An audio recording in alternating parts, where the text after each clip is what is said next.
be dealing with terrorists. You'll be dealing with hybrid armies. You'll be dealing with little green men. 1947 is what the public has been told. Something crashed in the backyard in New Mexico, a place called Roswell, New Mexico. Unfortunately, that's what the public's been told. The military's known about the alien question for the better part of 70 years, and they first saw their glimpse of what was going on as early as 1909 in the American Southwest. Now, Army cavalry evidently were chasing some bandits, and they entered this cave. They were holed up in a cave, and what they found in there was flying discs and little gray guys and all kinds of weird things, and they didn't know how to explain that, and they wrote them down as best they could. It's been in secret archives ever since, down by the Truth or Consequences area of New Mexico. Back in 1954, I'll give you a quick overview.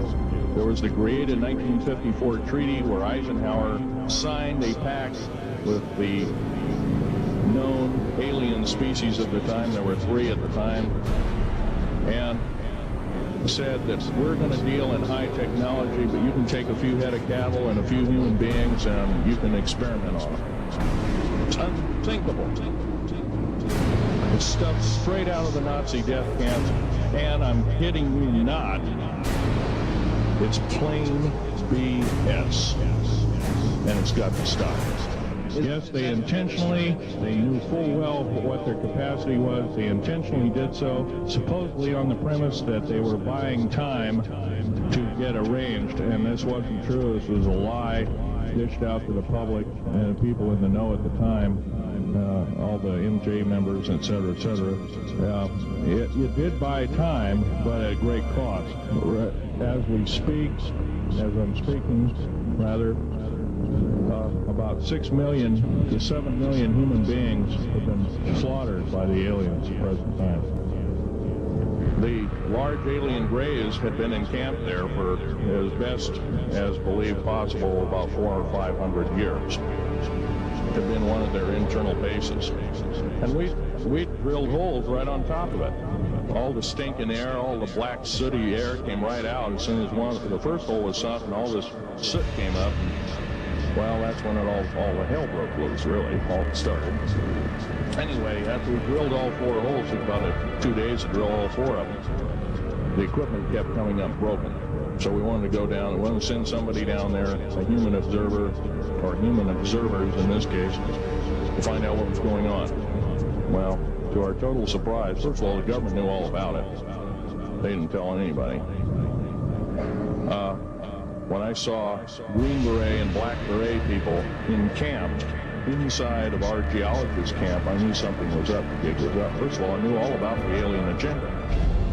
In this process, I was lowered down the basket of one of these holes, and 7-foot-tall alien gray. The stench was worse than the worst garbage can you can imagine.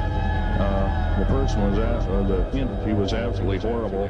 I didn't waste any time to reach for my pistol. At that time, as an engineer, I didn't have time to carry all the Falderall of one of these big submachine guns that all the sea spray and the yellow fruit and all the outer perimeter and inner perimeter security people carried. I carried a little Walter PPK pistol with a 9-shot clip. This is in late August of 1979. Now, you got a regular suit of clothes, you got a regular clothes on, plus you're in almost like a spacesuit environment, and you're reaching for a gun. It's not the easiest thing to do, and then to pop a clip in it and start shooting. And I killed 2 of them. Yes, they're mortal, and they do die. However, in the process, one of them did this. All I remember is that he just kind of waved his hand in front of his chest, and the next thing I know, this blue beam hit me and just literally opened me up like a fish. And burnt my fingers right off of me. And it was some form of electrical force, because the kind of like being hit by a lightning bolt burned all my toenails off of me. Little crispy critter in my left foot.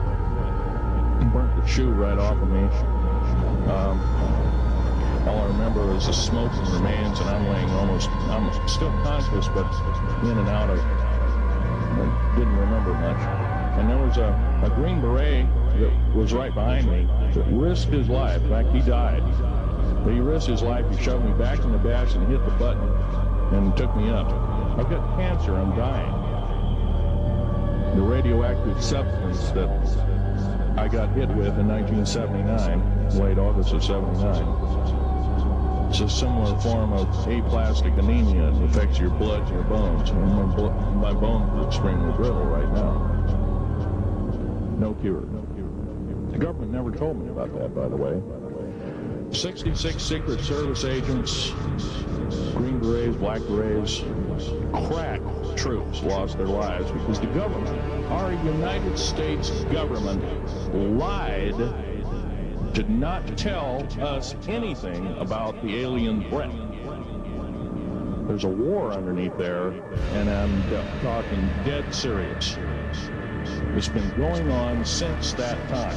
Since late August of 1979, our military, the Russian military, basically the militaries of the world, have been in constant conflict with the outer space aliens. The small gray, the large gray, the reptilian, the whole thing. The agreed in 1954 treaty has been violated.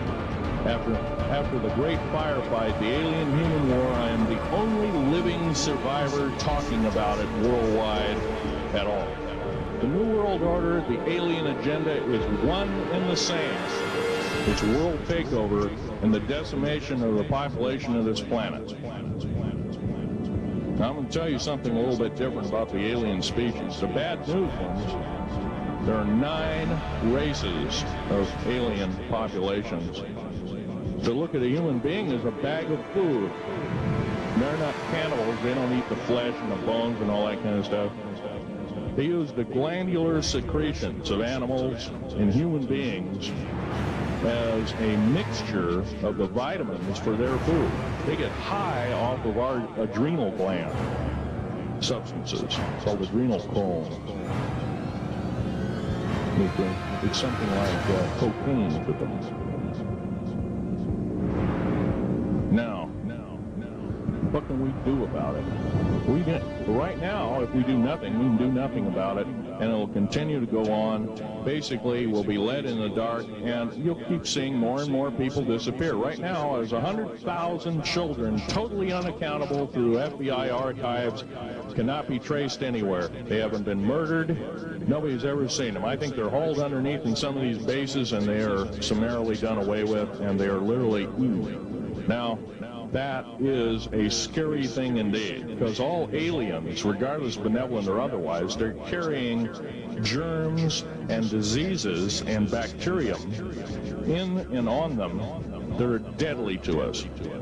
If I were making policy, I'd quarantine them all, because how do we not know that some of our diseases like AIDS, Ebola, hantavirus, and a few of these other weird designer diseases, as I call them, are not made from the cadavers of some of these aliens as a biological weapon to use against the people. The alien agenda is the complete takeover of this planet, the killing off of 5, 6 to 7/8 of the world's population by the year 2029.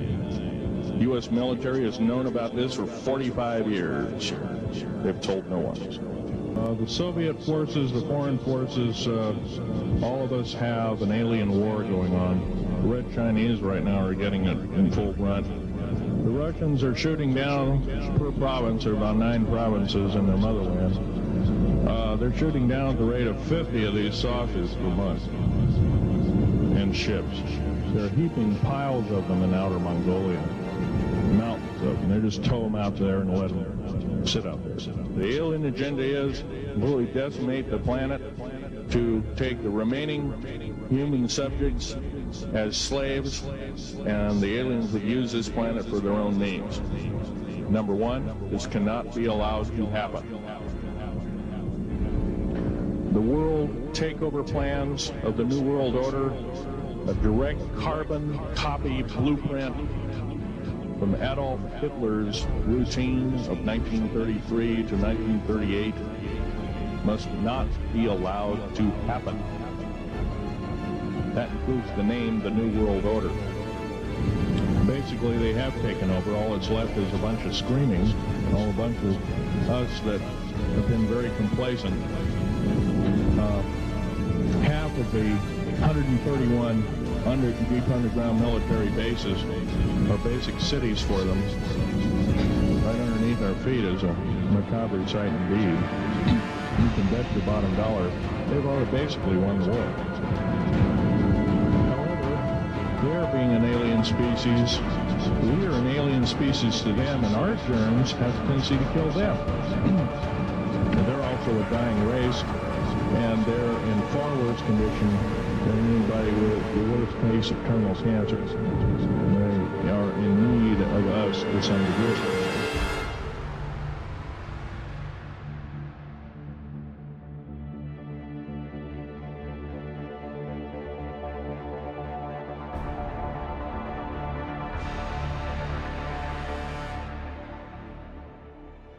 We deal now not with things of this world alone.